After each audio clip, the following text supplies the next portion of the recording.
Vez por outra, eu leio o pessoal, especialmente o pessoal da direita, da extrema-direita, os bolsonaristas, até mesmo aqui no nosso chat, aqui, às vezes acontece isso, a ideia de que é o seguinte, não, calma, não é tudo isso. Tem muito fogo espontâneo que acontece. A mata pega fogo por si só. Isso acontece, de fato? Mauro, destaco, nesse período, não. Neste período, não. O fogo espontâneo, o fogo aquele que acontece muitas vezes de uma questão natural, como raios, por exemplo, só acontece quando vai chover, né? Então você tem fatores, em algumas situações de alguns biomas, como o Cerrado, que o fogo acontece naturalmente em períodos, aí quando acontecem as primeiras chuvas e tal, decorrente de raios, né? Especialmente, né?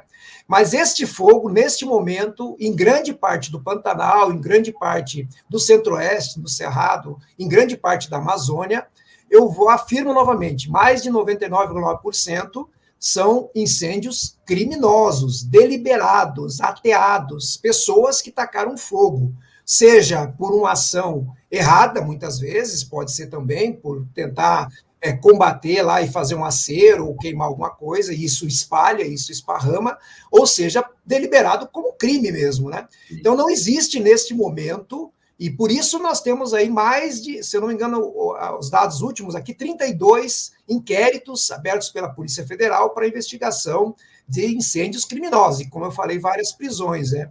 Então, assim, não há, de fato, um aumento de incêndios naturais, incêndios que acontecem, como eu falei, por raios, até porque não está havendo chuva, exceto no sul do Brasil.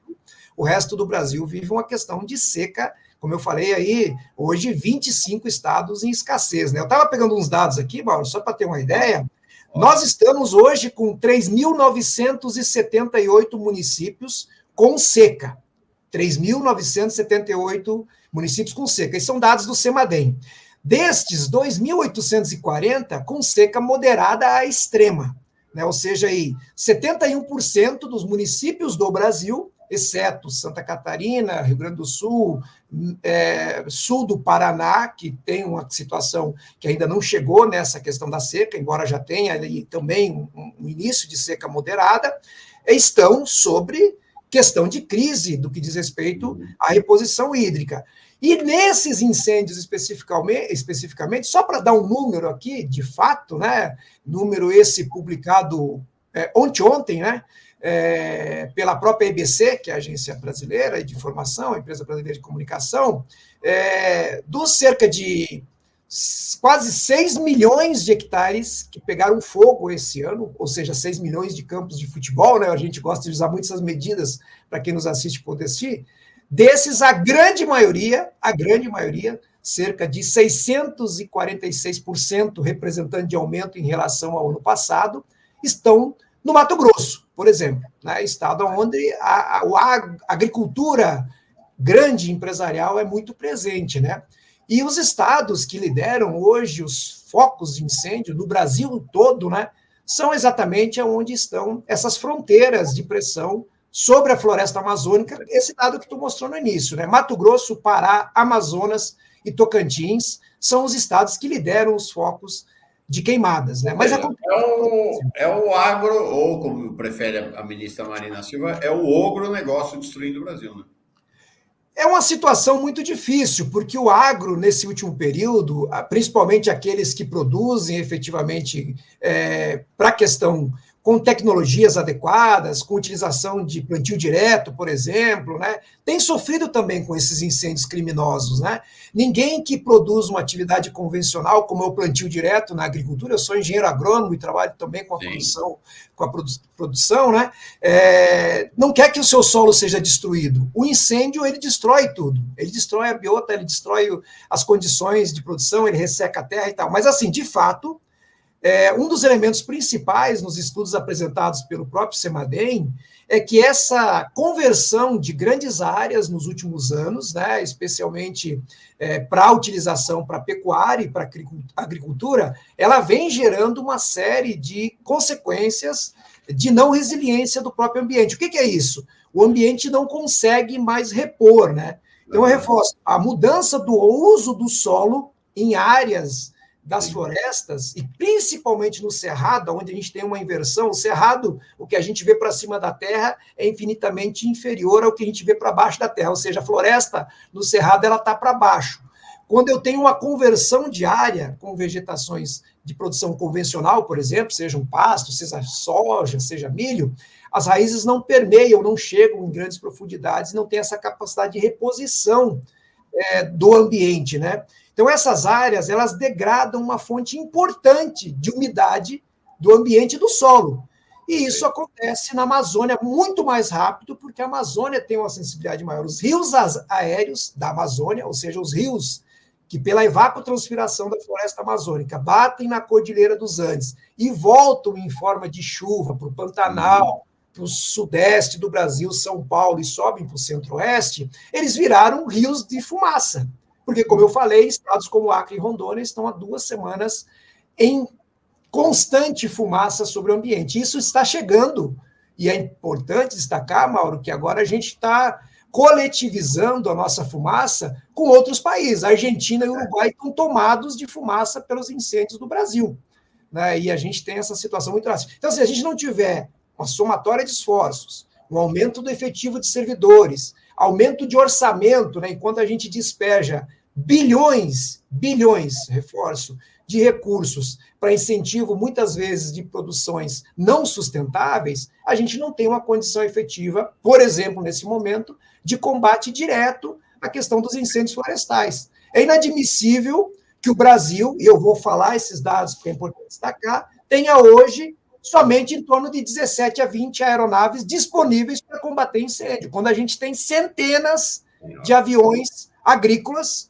que são utilizados para pulverização aérea e que poderiam estar sendo utilizados também para apoiar esse combate, arrefecimento, né, e umidificação dessas condições de enfrentamento aos incêndios, porque eu preciso ter aeronaves, eu preciso ter helicópteros para deslocar equipes. Eu não posso admitir que equipes, como aconteceu nesta semana, porque somente está chegando a aeronave hoje, lá no Parque Nacional da Chapada dos Veadeiros, tenham que caminhar 20, 30 quilômetros dentro do Cerrado queimando para chegar nas frentes de combate, sendo que com um helicóptero, em 10, 15 minutos, eu conseguiria colocar essa equipe lá. Só para dar um número, 20 quilômetros a pé, no meio de uma condição extenuante, carregando pulverizadores costais de 20, 25 quilos de água nas costas até chegar nessas frentes de combate, equivale aí, para quem anda muito e para quem tem condição física para isso, equivale a 5, 6 horas caminhando para chegar nas linhas de combate, né? E eu falo isso no Pantanal. O Pantanal está sendo uma tragédia.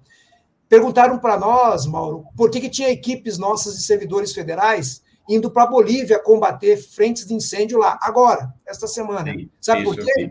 Porque esses incêndios não chegam no Pantanal, na serra que divide o nosso Pantanal mato-grossense com o Brasil. Se nós não combatermos, não ajudarmos os nossos países limítrofes também nesse combate, esses incêndios vão chegar aqui de forma catastrófica, como aconteceu no Canadá, no Chile e na Europa nos anos anteriores. Então, a gente precisa ter uma compreensão de toda a sociedade de que há um esforço gritante dos servidores ambientais. A pauta ambiental ela é extremamente importante. O Brasil saiu de um pária internacional em 2022 para um protagonismo internacional em 2023 e neste ano, mas ele precisa também responder em condições, em meios, em orçamentos para os órgãos, efetivamente para manter as condições da gente ter viabilidade de vida no país. A gente não está falando aqui sobre defender os servidores ambientais, a nossa carreira, o IBAMA, o ICMBio, o Ministério do Meio Ambiente e o Serviço Florestal Brasileiro.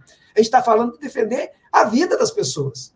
Quem padece de doenças respiratórias por essa condição de fumaça sabe que a fumaça é coletivizada. Todo mundo respira, mas só quem ganha dinheiro com isso é o invasor, é o grileiro, é o criminoso, é o bandido que está usando isso para converter áreas, para fazer pasto, para produzir mais boi, e por aí vai. Então, a gente tem que ter medidas também de toda a sociedade, de pressionar o legislativo para que aprove leis mais rígidas para quem usa o fogo como um fator criminoso para gerar renda individual, para capitalizar empreendimentos que eu falo muitas vezes fruto de crimes. nós não podemos aceitar que tenham leis hoje sendo tramitadas e tratadas no Congresso para regularizar terras que foi fruto de infrações ambientais com supressão, com queimadas gigantescas. O que era um desmatamento há 10, 15 anos atrás, virou fogo hoje. O fogo é um meio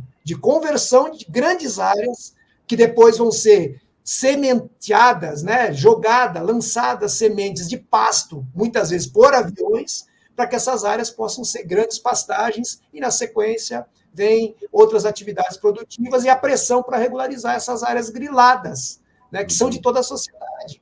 E todo mundo paga esse preço, inclusive aqueles produtores rurais, agricultores, grandes, médios, pequenos, que estão sofrendo as consequências dos incêndios. A gente vê os canaviais em São Paulo. Isso vai aumentar o custo do nosso arroz, isso vai aumentar o custo do nosso feijão, isso vai aumentar o custo da produção da cana-de-açúcar, do álcool que vai para o posto de gasolina.